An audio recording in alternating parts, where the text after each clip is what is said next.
Assalamualaikum warahmatullahi wabarakatuh. Waalaikumsalam warahmatullahi wabarakatuh. Ya, pertama-tama marilah kita ucapkan syukur alhamdulillah kepada Allah Subhanahu wa taala atas kesehatan yang telah diberikan sehingga kita bisa berkumpul di pagi hari ini dalam keadaan sehat ya. Baik, izinkan saya untuk menyapa para audien dulu Pak ya, yang sama-sama hadir di pagi hari ini. Yang pertama yang terhormat Bapak Ahmad Akbar Susanto selaku Ketua ISMI Sleman. Yang kedua ada Ibu Arifah, selanjutnya ada Asnafiah, dan yang terakhir ada Rama Sidik Pratama. Dan Bapak Ibu sekalian, tentunya di tengah-tengah kita ini sudah hadir narasumber kita pagi ini. Beliau adalah Bapak Mustafa MSC. Terima kasih Bapak Mustafa. Selanjutnya saya akan membacakan susunan acara pagi hari ini. Yang pertama pembukaan, yang kedua penyampaian materi. Mohon izin untuk mengingatkan penyampaian materi pagi ini akan berlangsung secara 40 menit. Dan sisanya kita akan melakukan diskusi. Nih, Pak. Terus yang selanjutnya adalah sesi tanya-jawab. Setelah itu penutup. Baik, kita buka acara ini dengan bacaan basmalah. Bismillahirrahmanirrahim. Selanjutnya saya akan membacakan topik pembahasan yang di pagi hari ini. Topik pembahasannya adalah pendidikan, religiositas, dan perilaku ekonomi masyarakat Indonesia yang akan disampaikan oleh Bapak Mustafa. Bapak Mustafa, MSc, beliau adalah dosen Fakultas Ekonomi Universitas Negeri Yogyakarta. Bapak Mustafa ini juga pengurus ISMI Sleman, kemudian beliau adalah salah satu pengelola sekolah dan pesantren digital Cendikia. Baik Bapak dan Ibu-Ibu sekalian, untuk mempersingkat waktu, kami persilakan kepada Bapak Mustafa untuk menyampaikan materi yang sudah disiapkan. Monggo saya persilakan untuk Bapak Mustafa. Terima kasih, Mas Agung. Nggih, Pak. Assalamualaikum warahmatullahi wabarakatuh. Waalaikumsalam warahmatullahi wabarakatuh. Alhamdulillahirabbil alamin. Asbahna wa asbahal mulku lillah walhamdulillahi la syarikalah. La ilaha illa wa ilayhi nusur. Asbahna ala fitratil Islam wa kalimatil ikhlas wa ala dini nabiyyina Muhammadin sallallahu alaihi wasallam wa ala millati abiyina Ibrahim hanifa wa ma kana minal musyrikin. Asyhadu an la ilaha illallah wahdahu la syarikalah wa asyhadu anna Muhammadar Rasulullah. Yang saya hormati Bapak Ketua ISMI Sleman, Bapak Akbar Susanto, beliau adalah pembimbing saya. Kemudian Bapak Ibu pengurus ISMI Sleman yang dirahmati Allah, serta hadirin yang ada di forum Zoom ini. Puji syukur kehadirat Allah kesempatan pagi hari ini di hari Sabtu tanggal 4 Desember akhir tahun 2021 kita bisa bersama di forum Zoom kajian kitab ISMI Sleman yang diselenggarakan secara rutin setiap hari Sabtu. Terima kasih atas waktu dan kesempatan yang diberikan pada saya untuk menyampaikan hasil riset yang kami lakukan bersama Prof. Catur dan Pak Akbar di UGM terkait dengan pendidikan, religiositas, dan perilaku ekonomi masyarakat di Indonesia. Mohon izin untuk menyampaikan slide-nya.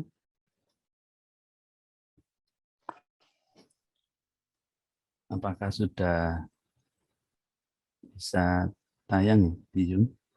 Sudah Pak, sudah.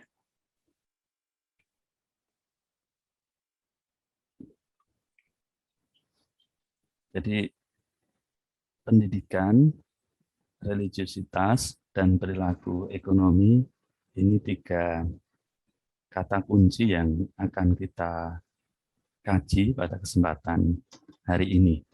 Dan kalau kita kaji secara empiris, memang riset-riset yang mengkaji keterkaitan ataupun pengaruh pendidikan, kemudian religiusitas terhadap perilaku ekonomi, beberapa memang sudah dilakukan, tetapi dalam kajian yang sifatnya aktual, yang kita bisa kaji terutama untuk masyarakat kita di Indonesia, sangatlah perlu kita lakukan, karena mayoritas penduduk kita yang 87% adalah Muslim, itu merupakan salah satu negara yang penduduknya Muslim terbanyak di dunia. Dan kita tahu bahwa sebagai seorang Muslim, perilaku idealnya adalah setidaknya diarahkan perilakunya pada maqasidul syariah yang beberapa waktu yang lalu, yaitu di kajian pertama, kita bahas tentang maqasidul syariah. Setidaknya ada 5 yang perlu kita lakukan perlindungan di dalam agama ini. Yang pertama adalah hifdzul din, yaitu melindungi agama. Kemudian hifdzul nafas, melindungi jiwa. Yang ketiga adalah hifdzul akal, melindungi pikiran. Dan yang keempat, hifdzul mal, melindungi harta. Dan yang kelima adalah hifdzul nasab, yaitu melindungi keturunan. Perilaku ekonomi ada di posisi mana, kita bisa lihat dari 5 maqasidul syariah ini. Memang perilaku ekonomi lebih banyak dominan di hifdzul mal, ya. Tapi kalau kita lihat di posisi pendidikan, maka pendidikan lebih dominan berada di posisi hifdzul akal atau melindungi pikiran. Sedangkan religiusitas, ya, lebih dominan berada di hifdzul din atau melindungi agama. Terkait dengan urutan ataupun keterkaitan ini memang banyak kajian yang membahas tentang itu, tapi pada kesempatan ini kita bukan membahas tentang itu. Paling setidaknya dari 3 poin tadi, yaitu pendidikan, kemudian religiusitas, dan perilaku ekonomi, kita bisa mengetahui bahwa posisi dalam maqasidul syariah berada di mana. Dan kita bisa memahami tadi, untuk perilaku ekonomi lebih dominan di hifdzul mal, kemudian pendidikan berada di hifdzul akal, dan religiusitas berada dominan di ranah hifdzul din. Dan kita juga memahami dalam perilaku keseharian, baik itu sebagai manusia, ya, terutama dalam berperilaku ekonomi, sering, ya, di kajian ekonomi konvensional kita senantiasa diberikan konsep istilah yang disebut dengan homo economicus, ya, bahwa manusia diasumsikan sebagai makhluk yang homo economicus, yang berperilaku senantiasa rasional, tetapi kenyataannya fenomena tersebut tidaklah sesuai dengan kehidupan sehari-hari, apalagi kita sebagai seorang Muslim, ya. Ada kegiatan berdonasi, ya, bersedekah, kemudian kegiatan memberi nafkah keluarga, kemudian aktivitas sosial, dan perilaku-perilaku lainnya. Nah, memang hari ini untuk perilaku ekonomi kita akan fokuskan di 4 perilaku. Yang pertama adalah perilaku resiko, kemudian yang kedua adalah perilaku merokok, yang ketiga adalah perilaku pekerja, dan yang keempat adalah perilaku arisan. Yang mana kalau di dalam kajian keislaman, ya, kita memang diajarkan untuk berperilaku yang senantiasa tadi mengarahkan perilaku kita pada arah maqasidul syariah. Nah, nanti di perilaku-perilaku ekonomi itu yang tadi dominan pada lebih banyak perlindungan harta, ternyata nanti perilaku kehidupan sehari kita tidaklah hanya tadi kita sampaikan di awal, tidak hanya dominan di dalam perlindungan harta, tapi akan sangat terkait dengan perlindungan yang lainnya, ya, termasuk jiwa, keselamatan, dan lain sebagainya. Kita bisa ambil contoh nanti terkait dengan perilaku merokok misalnya. Perilaku merokok nanti akan kita bahas secara lebih detail di kedua setelah perilaku risiko. Nah, pertanyaan penelitiannya yang kita buat dalam penelitian kita adalah yang pertama, apakah religiusitas dan pendidikan itu berpengaruh terhadap perilaku risiko, ya. Kemudian perilaku bekerja, perilaku merokok, serta perilaku arisan pada masyarakat di Indonesia. Dan apakah ada dinamika perubahan religiusitas, ya, pendidikan, perilaku risiko, perilaku bekerja, perilaku merokok, serta arisan pada masyarakat di Indonesia. Tentunya pertanyaan penelitian ini dibutuhkan data pendukung yang bisa menjawab, ya, potret kondisi masyarakat yang ada di Indonesia, dan dengan salah satu sumber data yang kita miliki yaitu seperti yang kemarin juga disampaikan oleh Ibu Evita, penggunaan data panel IFLS Indonesia Family Life Survey. Kebetulan kami menggunakan data IFLS tahun 2007-2014 yang berupaya melihat, ya, apakah terjadi dinamika, ya, pengaruh religiusitas pendidikan terhadap perilaku risiko, perilaku bekerja, perilaku merokok, serta perilaku arisan pada masyarakat di Indonesia. Dan kita bisa dapatkan dari kajian literatur, ya, hipotesis-hipotesis yang terkait dengan perilaku ekonomi. Yang pertama terkait dengan perilaku pekerja, yaitu pendidikan memiliki pengaruh negatif, ya, terhadap perilaku pekerja. Kemudian hipotesis yang kedua, religiusitas memiliki pengaruh yang positif terhadap perilaku pekerja. Kemudian perilaku merokok, ya, pengaruh negatif, pendidikan punya pengaruh yang negatif. Yang kedua, religiusitas memiliki pengaruh yang negatif terhadap perilaku merokok. Kemudian arisan juga kita melihat pendidikan memiliki pengaruh yang positif terhadap perilaku arisan, sedangkan religiusitas memiliki pengaruh yang positif terhadap perilaku arisan. Dan terkait dengan risiko, pendidikan punya pengaruh yang positif terhadap perilaku risk averse, dan religiusitas memiliki pengaruh yang positif terhadap perilaku risk averse, ya. Perlu kita sampaikan di sini bahwa perilaku pekerja itu kita definisikan secara operasional sebagai aktivitas pekerja ataupun tidak bekerja individu selama seminggu terakhir disertai dengan tingkat kebahagiaan, ya.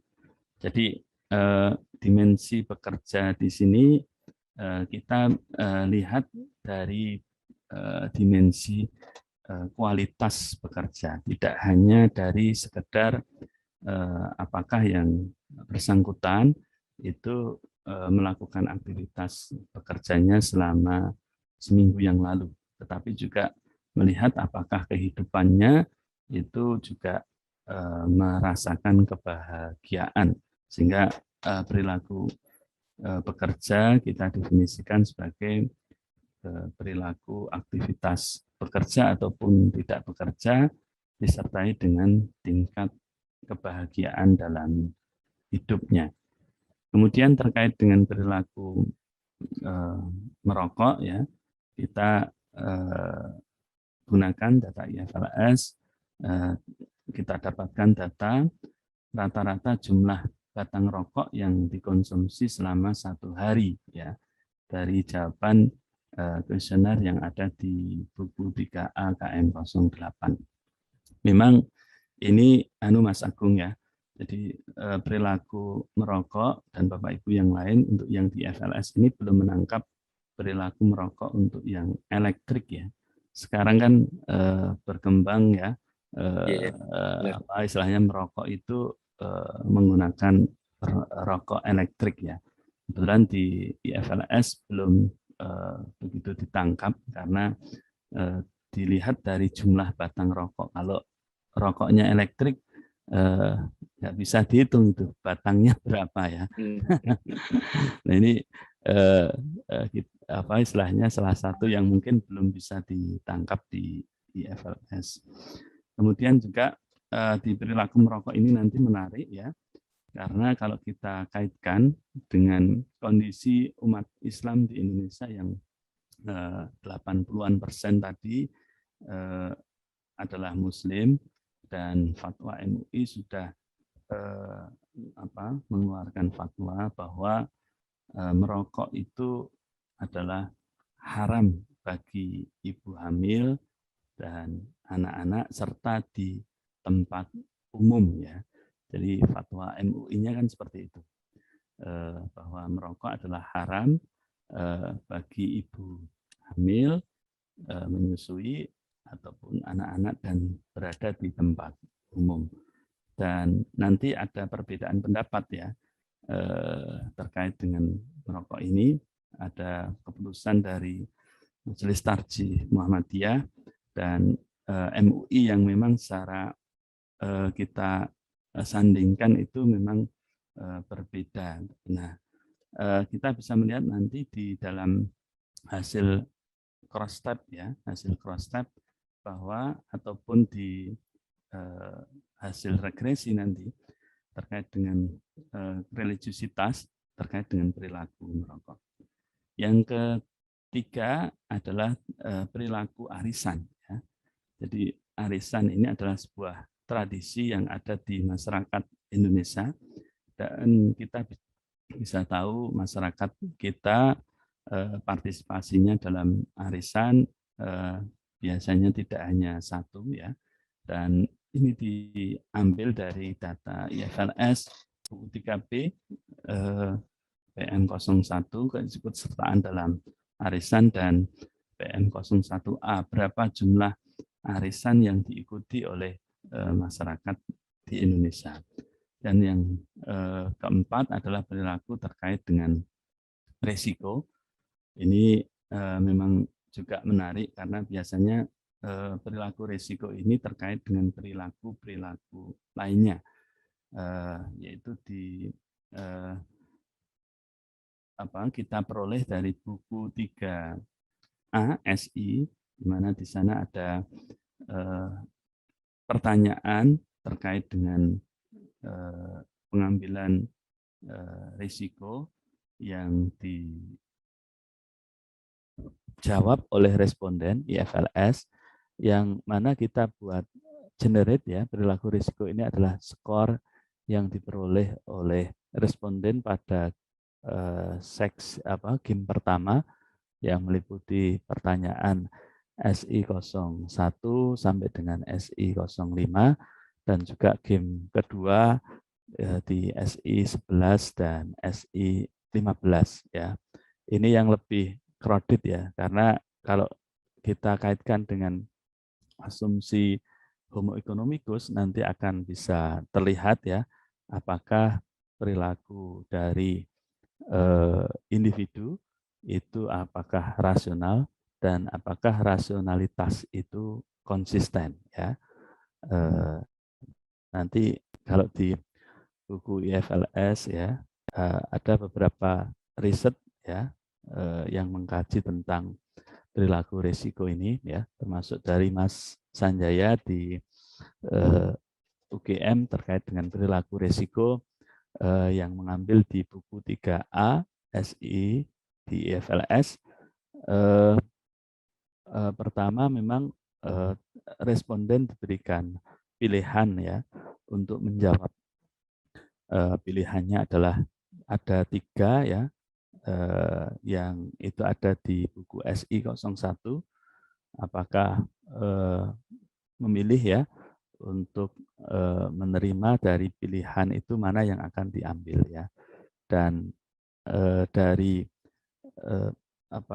penskoran yang kita lakukan, kita dapatkan bahwa skor untuk perilaku risiko ini didapatkan dari skor hasil game 1 dan game 2, di mana hasilnya adalah nilai minimalnya adalah 0, kemudian nilai maksimalnya adalah 4, di mana 0 ini kita definisikan sebagai very risk averse atau sangat menghindari risiko, kemudian 1, 2, kemudian 3, 4 ya. Yang satu adalah risk averse, kemudian yang 2 adalah netral ya. Yang ketiga adalah risk loving atau menyukai risiko. Yang keempat adalah very risk loving ya. Dan nanti akan kita bisa dapatkan hasilnya pengaruh pendidikan dan religiusitas terhadap perilaku risiko. Ini karena datanya panel ya, ada 2 yang kita sandingkan dan hasilnya juga konsisten. Yang pertama adalah menggunakan order probit karena variabel perilaku risiko tadi dijabarkan dalam 5 ya, 5 skala mulai dari very risk averse sampai dengan very risk loving ya. Kemudian karena data panel maka kita gunakan metode XTO probit ya, yang ini kita dapatkan hasilnya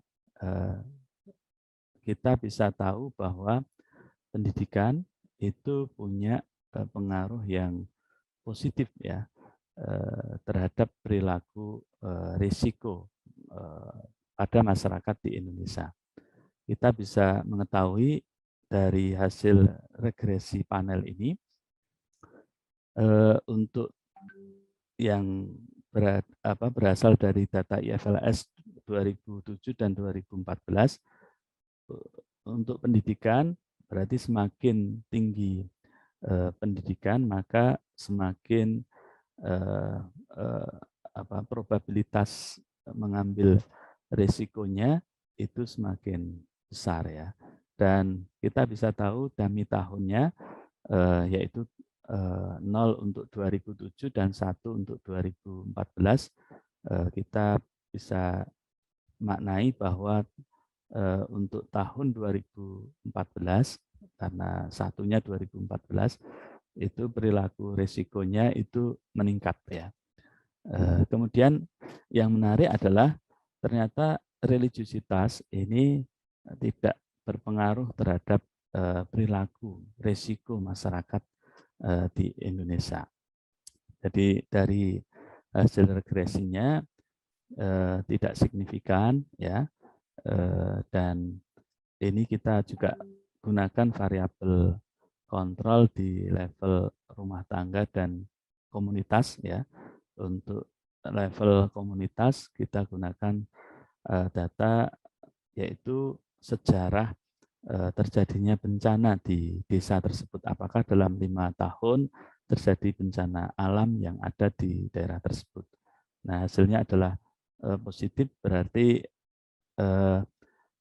jika di daerah tersebut terjadi bencana dalam jangka waktu 5 tahun terakhir, pada saat di survei terakhir yaitu 2014, maka probabilitas masyarakatnya dalam pengambilan risiko itu lebih besar. Ini gambaran singkat terkait dengan pengaruh pendidikan dan religiositas terhadap perilaku risiko, karena datanya berupa ordinal, ya, profit, digunakanlah marginal effect sebagai menghitung elastisitas, ya, perubahan variabel terhadap variabel Y-nya. Kemudian yang berikutnya, karena 4 ya, ini kita sampaikan secara singkat, tidak semua tabel dan hasil kita sampaikan karena waktu terbatas, ya, yaitu pengaruh pendidikan dan religiositas terhadap perilaku merokok masyarakat Indonesia, ya.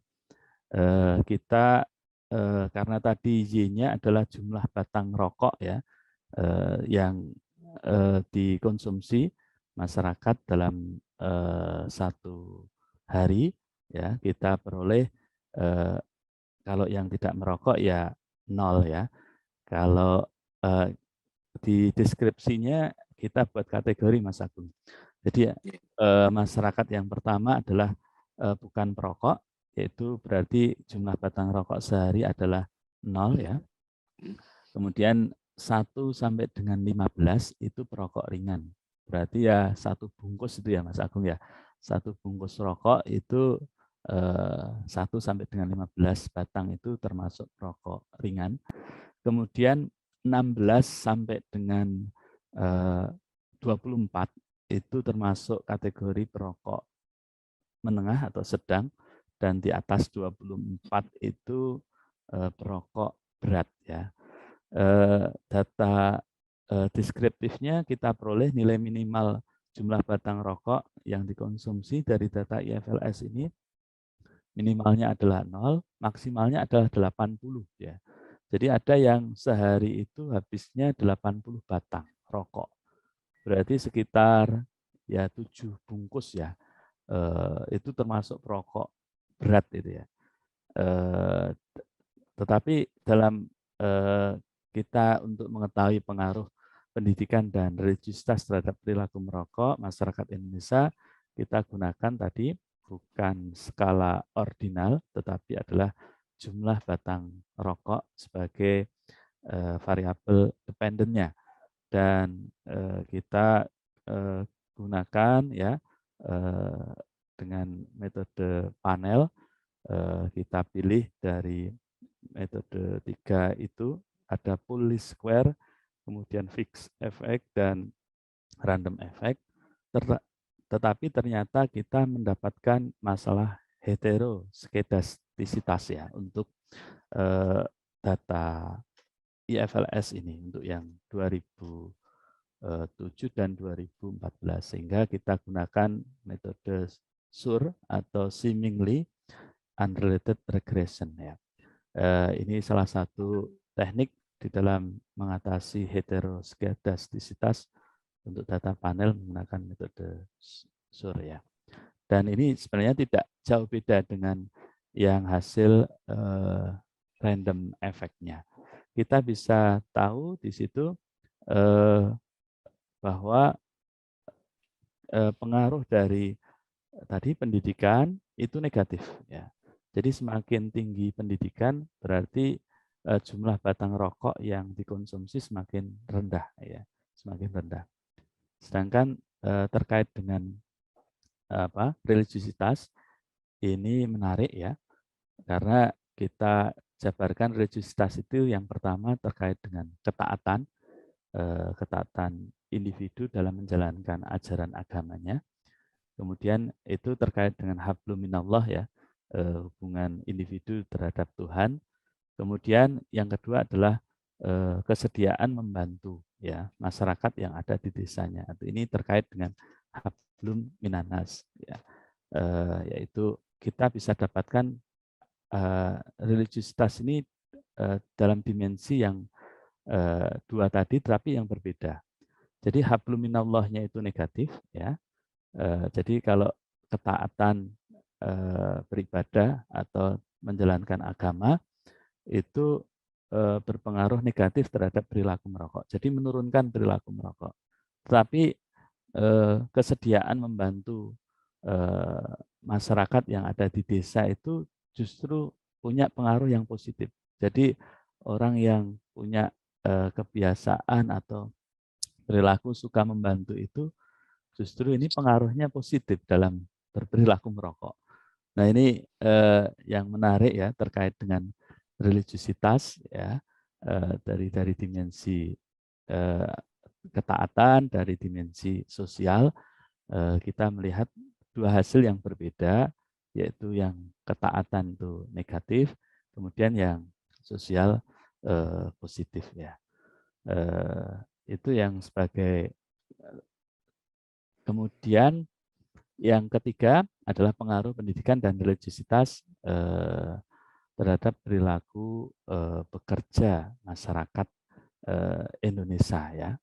Jadi ini tadi bekerja didefinisikan sebagai perilaku aktivitas bekerja atau tidak bekerja dan kebahagiaan sehingga didapatkan data adalah skala ordinal dan kita dapatkan hasil pendidikan kemudian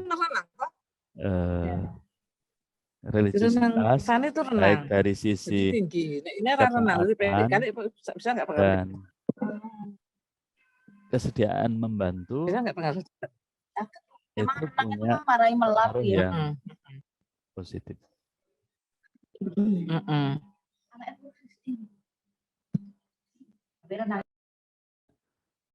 Punya pengaruh yang positif. Jadi pendidikan dan religiusitas, terutama dari sisi ketaatan, kesediaan membantu, itu punya pengaruh yang positif ya terhadap perilaku bekerja masyarakat di Indonesia.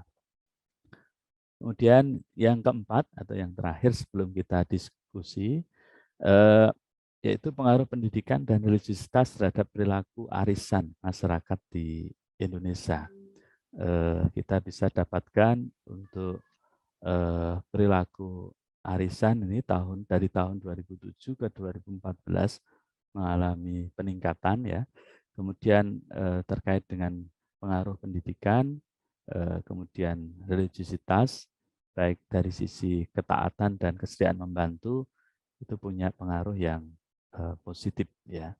Dan ini kalau di konsep ajaran Islam, arisan itu sebagai ta'awun ya, atau saling membantu ya. Dan memang yang berkembang di masyarakat kita arisan campur dengan simpan pinjam ya. Dan krusialnya adalah seandainya simpan pinjam tersebut menggunakan berbunga ya. Ini yang krusial untuk masyarakat kita. Tapi kalau sebenarnya konsep arisan itu adalah sebagai konsep bentuk ta'awun, saling membantu masyarakat satu dengan lainnya. Saya kira ini tadi sudah kita sampaikan ya, dan dari 4 perilaku itu, yang pertama adalah perilaku risiko. Kita bisa melihat ya generasi Y ya cenderung lebih risk taker ya kalau dilihat dari kohort usianya, sedangkan generasi baby boomers, generasi senior ini lebih cenderung risk averse ya. Jadi kondisinya seperti itu. Kemudian yang berikutnya untuk yang perilaku merokok tadi sudah kita sampaikan ada 2 hasil yang untuk dimensi religiusitas, ketaatan dan kesediaan membantu menghasilkan yang berbeda. Kemudian yang bekerja ini punya pengaruh yang positif ya, variabel-variabel independennya. Kemudian yang perilaku arisan, kita bisa melihat di sini bahwa arisan ini banyak diikuti oleh responden dengan status perempuan ya, kemudian juga yang menikah yang memiliki jumlah anggota keluarga lebih sedikit dan domisili di perkotaan. Ini yang kita dapatkan dari data panel IFLS 2007-2014. Saya kira demikian sebagai hasil di awal ini, karena kalau kita sampaikan seluruhnya tabel dan grafik mungkin waktu yang tidak cukup Mas Agung pada kesempatan pagi hari ini, dan monggo kesempatan untuk kita diskusi dari perilaku itu memang kalau dikaitkan dengan kondisi saat ini ya, kondisi pandemi, banyak perubahan perilaku yang ada di masyarakat kita ya, dan ini menjadi objek kajian yang bisa kita terus lakukan ya, apalagi dengan data-data sekarang banyak big data yang bisa kita manfaatkan. Saya kira demikian, Mas Agung. Oke, Pak Mustafa, terima kasih atas penyampaiannya, materinya yang sangat detail, Pak ya. Mungkin ada istilah-istilah yang kurang lazim ya di Bapak Ibu ya. Karena Iya, Pak. Bener, Pak. maaf kita sampaikan belum secara bahasa Oke, lebih oke, familiar ya. oke. Nah, untuk selanjutnya mungkin sesi tanya jawab nih, Pak. Ini ada beberapa pertanyaan dari kolom chat. Untuk DRD ini izin bertanya, apakah kelebihan SUR dibandingkan MLE dalam mengatasi permasalahan heteroskedastisitas? Terus selanjutnya, apakah betul motivasi arisan untuk ta'awun tidakkah sekedar rekat komunitas agar termotivasi hadir dalam kumpulan? Begitu, Pak. Oke. Kita terima kasih atas pertanyaannya.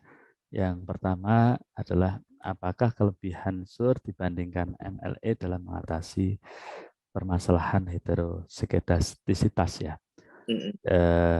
Kebetulan kami ya menggunakan SUR ya atau seemingly unrelated regression ini karena mendapati bahwa dengan pemilihan metode panel dari 3 itu ya, full least square, kemudian fixed effect dan random effect, itu masih mengalami hasil di mana terjadi masalah heteroskedastisitas. Dari referensi yang kita peroleh ya, kalau biasanya di riset-riset sebelumnya kan hanya sampai di pemilihan itu. Jadi dari full square, kemudian fixed effect, kemudian random effect, mana yang terbaik? Biasanya ada hasilnya yang di fixed effect ataupun random effect ataupun full square. Tetapi masalah hetero ini masih ada, ya.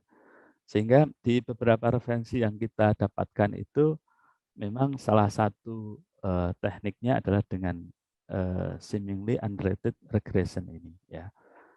Ini yang kita dapatkan dari referensi seperti itu. Dan kalau kita bandingkan ini hasilnya dengan yang yang random ini hampir mirip ya, hampir mirip ya. Itu yang terkait pertanyaan yang pertama. Kemudian yang kedua, apakah betul motivasi arisan untuk ta'awun ya? Ini kebetulan di IFLS memang tidak bisa menangkap itu ya.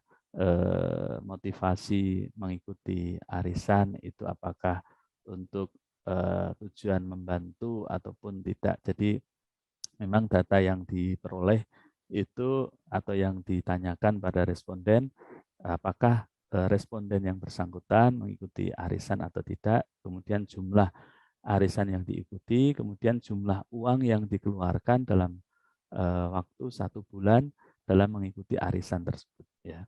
Jadi terkait motivasinya memang tidak ada, ya.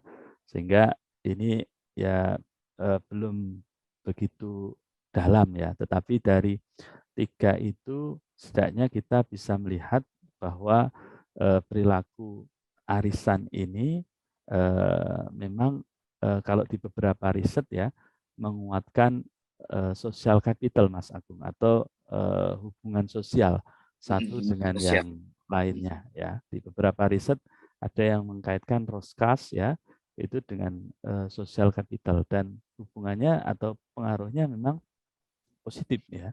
Jadi kebetulan kita di arisan ini menggunakan variabel kontrol jumlah kegiatan yang diikuti individu dalam masyarakat, dan memang minimalnya 0, paling banyak itu 18 Mas Agung. Jadi kalau kita di ITSMI ini kan apa ya bagian dari apa kegiatan kita di masyarakat ya.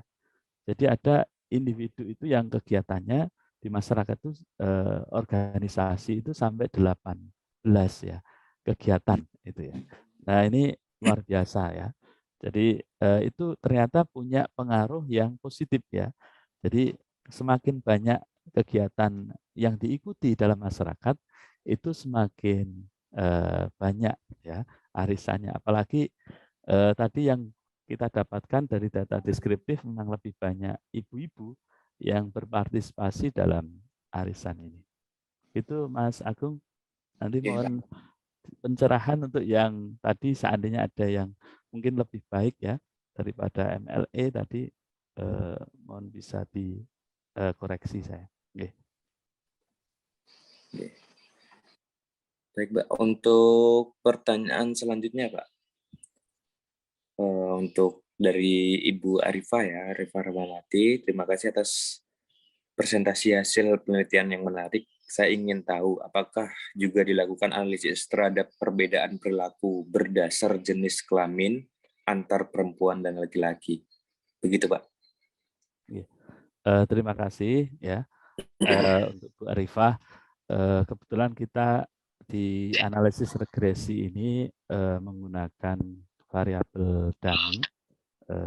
Variabel dummy-nya adalah 0 untuk perempuan, 1 untuk laki-laki, sehingga di hasil regresi itu kalau hasilnya positif berarti laki-laki punya perbedaan yang dan signifikan, seandainya signifikan, itu laki-laki memiliki perilaku yang lebih besar atau lebih tinggi ya dibandingkan perempuan. Jadi memang betul kita salah satu sarana untuk menangkap perbedaan perilaku itu salah satunya dengan penggunaan variabel dummy dalam regresi. Itu Mas Agung. Iya, Pak. Dan ini pertanyaan yang terakhir, Pak. Dari Ibu Asnafiah. Mohon dijelaskan lagi, Pak, tentang temuan religiusitas dengan arisan dan apa yang disarankan terkait dengan temuan tersebut. Seperti itu, Pak. Oke, terima kasih. Jadi terkait dengan religiusitas dan arisan ya, kita bisa dapatkan tadi hasil bahwa untuk ketaatan, kemudian kesediaan membantu itu punya pengaruh yang positif ya terhadap perilaku masyarakat dalam partisipasi di arisan.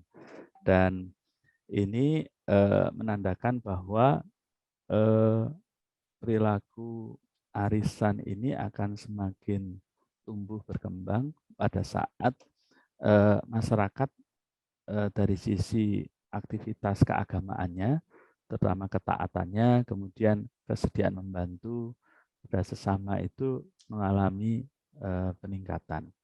Dan ini sesuatu hal yang bagus ya di dalam ajaran agama Islam, karena biasanya kalau di arisan itu secara sederhana yang dapat di awal ya, jadi arisan itu kan kita menyetorkan sejumlah uang dalam periode waktu tertentu, bisa mingguan, bisa bulanan ya. Kemudian uang itu terkumpul, kemudian diundi ya, diundi. siapa yang dapat arisan di awal ya. Nanti berarti habisnya arisan itu adalah pada saat sudah habis yang diundi itu sudah habis. Kemudian yang dapat di awal itu berarti ibaratnya dia berhutang ya, berhutang. Karena periode berikutnya itu terus kemudian tetap membayar arisan. Jadi perilaku yang baik itu kan ya dapat di awal, ya kemudian periode berikutnya dia bayar iuran arisan. Tapi memang fenomenanya ada ya di masyarakat kita itu dapat arisan kemudian tidak bayar iuran arisannya. Itu sama saja dengan ngemplang ya Mas Agung ya. Ngemplang hutang. Karena itu ibaratnya hutang dan tanpa berbunga itu ya. Tanpa berbunga ya. Beda kalau misalnya simpan pinjam ya. Nah, yang krusial adalah seandainya simpan pinjam itu ada bunga dan bunga itu ya. Nah, itu yang kemudian menjadi hal yang tidak bagus ya di masyarakat, termasuk juga dalam ajaran agama kita.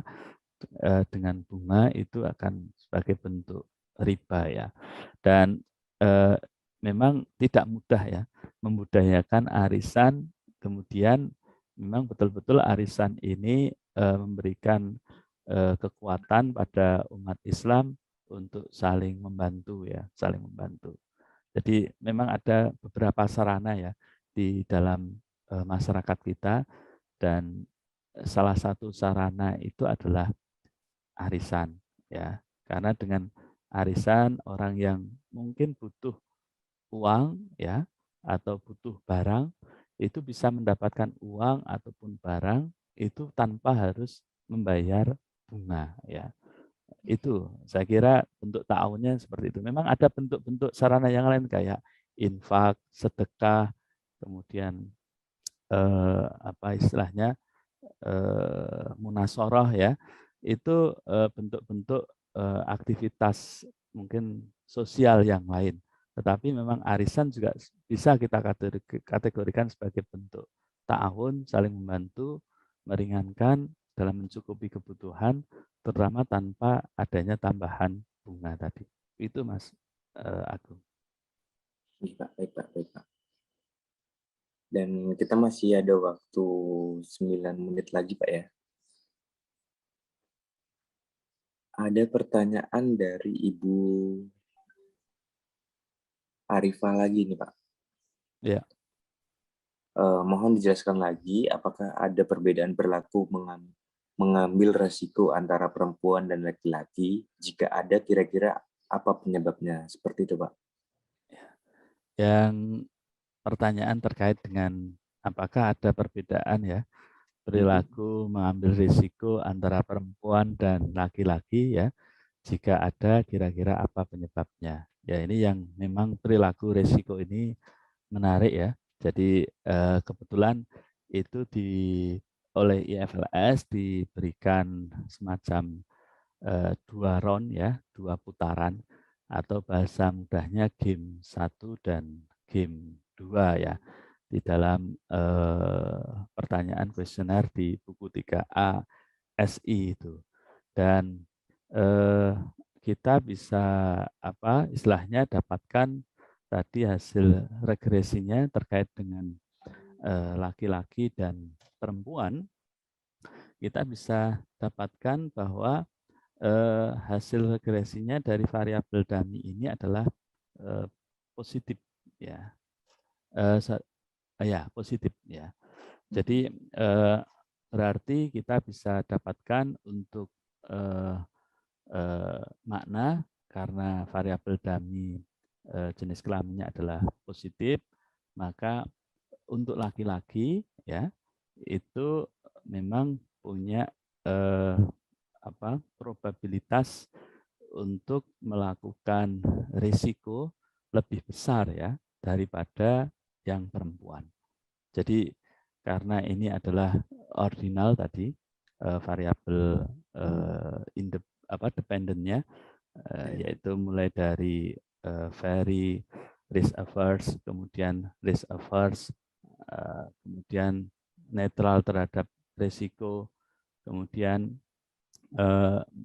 suka risiko dan sangat menyukai risiko, dan kebetulan variabel independen untuk yang ditanyakan ini adalah jenis kelamin, apakah ada perbedaan, dan hasil regresi ordinal probit kita maupun XTO probitnya menghasilkan hasil yang konsisten, yaitu sama-sama positif ya, sama-sama positif. Sehingga memang ada perbedaan perilaku risiko laki-laki dan perempuan gitu Mas Agung. Dan ini yang menarik ya, dari hasil game 1 dan game 2, kebetulan kita menggunakan variabel konsistensi ya. Jadi ini kita bisa apa istilahnya dapatkan. Jadi perilaku individu tadi secara keseluruhan kan secara garis besar menyukai risk averse ya, menghindari risiko. Jadi masyarakat Indonesia itu dari data IFLS ini dapat dipotret bahwa sebagian besar masyarakatnya adalah menyukai risiko. Tetapi ya ini ada bias Mas. Jadi ada perilakunya itu tidak konsisten maksudnya. Jadi pada ronde pertama itu ya, pertanyaan pertama itu risk averse ya. Tetapi pada ronde kedua atau game yang kedua, yaitu pertanyaan SI 11 ke SI 15 itu, jadi kalau dijejerkan, disandingkan, ini skor perilaku risiko game 1. Kemudian yang kedua game 2. Dan pertanyaannya itu setara sebenarnya. Jadi sebenarnya ini sebagai bentuk eksperimen menguji apakah perilaku risiko individu dalam IFLS itu apakah konsisten ataukah tidak. Dan hasilnya adalah memang tidak konsisten, ya, tidak konsisten. Jadi sama seperti manusia itu ya, kita itu ya, kita itu memang secara tadi hasil riset secara umum itu menyukai risk averse, atau menyukai menghindari risiko. Tapi ternyata pada saat bilangan angkanya dirubah, Mas. Jadi itu kan di Daniel Kahneman ya itu meneliti ya. Jadi orang itu kalau disodori uang 800.000 sama 1.600.000 ya, itu nanti berbeda pada saat seseorang itu disuguhi pilihan uang yaitu 16 juta sama 4 juta. Jadi itu biasnya ternyata biasnya di angka itu Mas.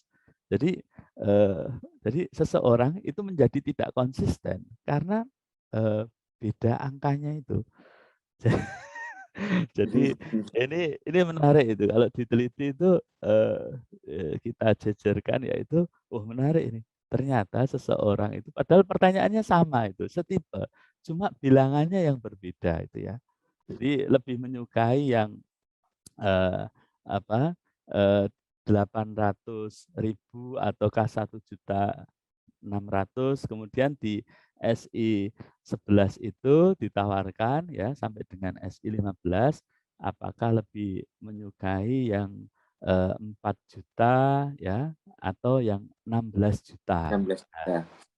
Ternyata itu tidak konsisten ya. Jadi tidak konsisten perilakunya. Hanya karena angkanya yang berbeda. Jadi ada di IFLS juga ada jawaban 8. 8 itu artinya missing. Missing itu ya bisa jadi confused atau bingung itu ya.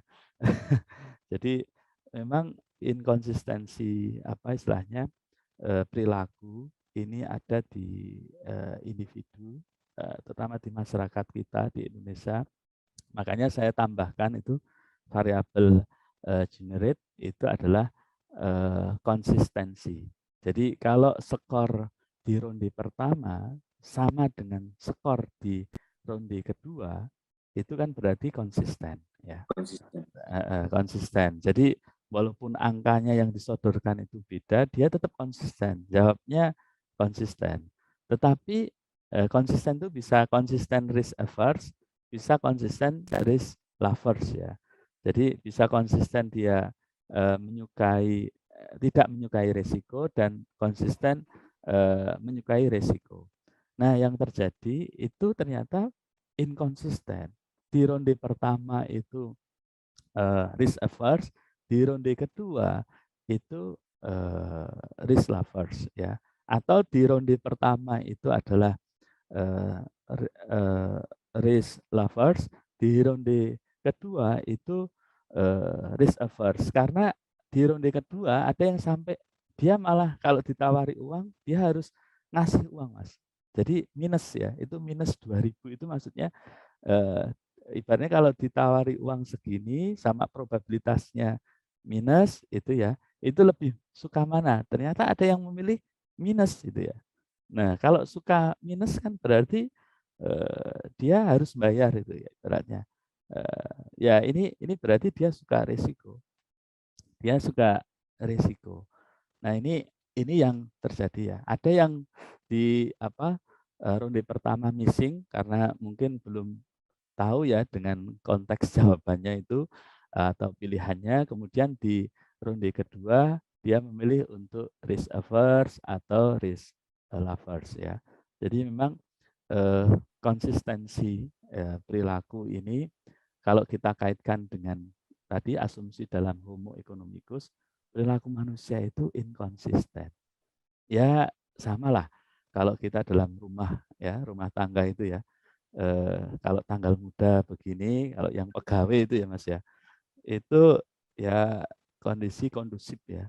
Tapi kalau tanggal tua itu misalnya itu mungkin terkait dengan kondisi finansial atau keuangan itu menimbulkan kondisi psikologis yang berbeda.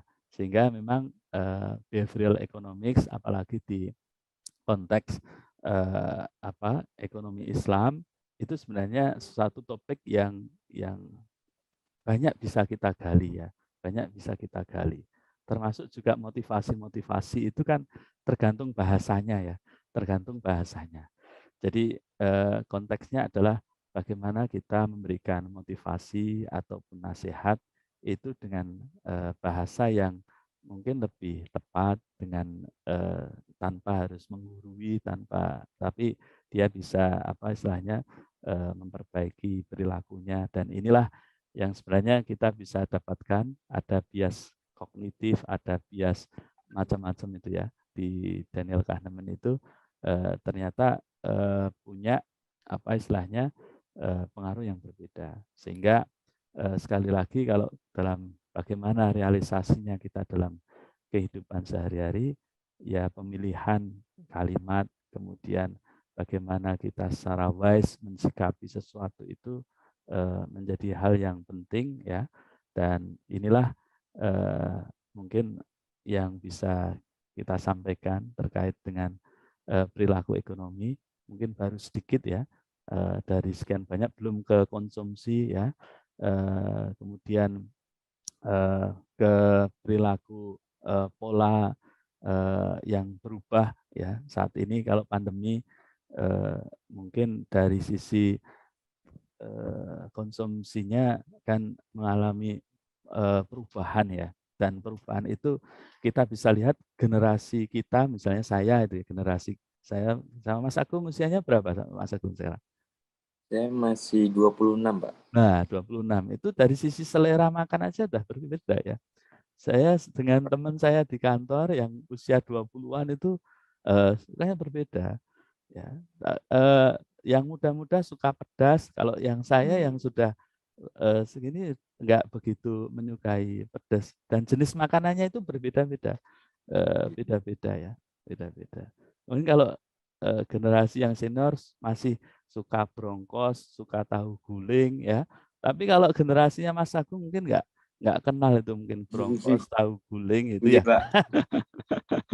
itu, itu Mas Agung.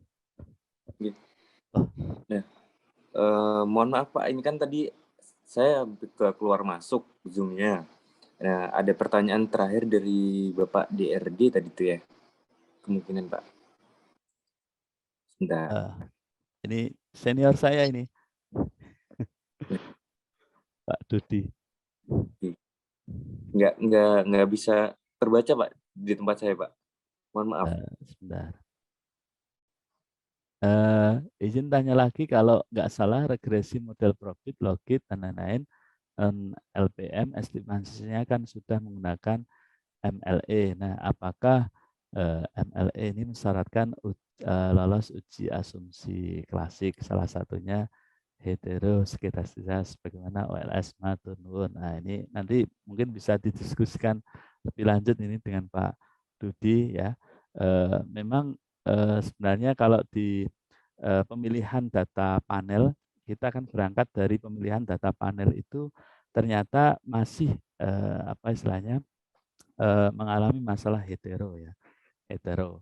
Tetapi memang hetero ini akhirnya salah satunya kan ada dengan menggunakan regresi robust, kemudian menggunakan SUR. Ini ada beberapa teknik ataupun cara, dan salah satunya mungkin yang maximum likelihood estimation ini ya.